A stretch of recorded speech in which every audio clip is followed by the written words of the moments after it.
Hello everybody, my name is Jose Sanchez and I'm here at Hexagon Mining to let you know about the latest Blast release, version 4.3. It is now available at the Client Center at hexagonmining.com.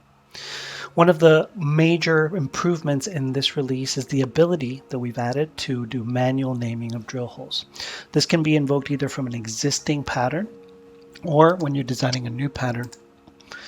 Using the Edit Pattern Design dialog, if you go to Hole Editor, you can now see that there is a manual naming section where you can put in a prefix, a start number, a suffix, an increment. You can auto increment so it can remember the last time you used this, remember the last number and keep adding to that one. And you can also put in some padding so you can do 001, 002, or 0102, and so on.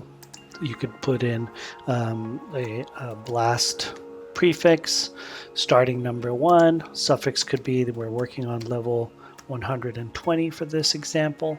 I can do an increment of 1. I can say, yeah, I'm going to be doing this quite often and I want it to remember, and then I'm going to do a padding of 2 digits. So once I've selected that, I can do the auto naming again. Right click and those will be auto named in your table. So you can even go and look for them. There they are, my 3 drill holes that I just renamed. Aside from that functionality, you'll also notice that we've added a keep moved holes. This is a very common thing in a workflow where you're moving holes manually and you want to make sure that they don't move back to their original position. So in this example, if I select some holes manually, let's say I wanted to move these 3 at some point. I've selected them and now I can go into the menu for move 1 selected or move all selected. I'm going to move 1 in this example.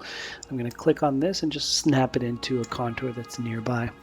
Once I right click, we see that that hole has moved over.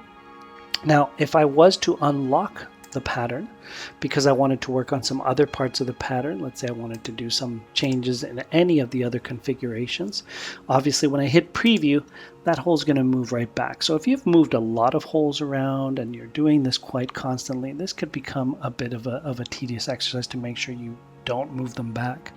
So with this new functionality, if I go back here and I say, okay, I'm going to lock the pattern again, I'm going to move that hole again. We'll select it first.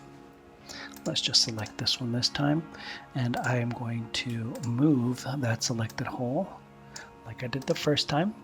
Then great, it's moved and I can start unlocking my pattern again. And just to be safe, now I have the ability to keep moved holes.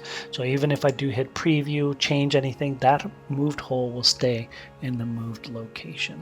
We already had the keep manual holes there before, very similar for holes that have been added manually to the pattern. So that wraps it up for some of the new things in this version of Blast. Please feel free to contact tech support, to go to our website to download this version. And we really hope that you enjoy these updates. And of course, as always, we will always keep you updated. Thank you very much for listening.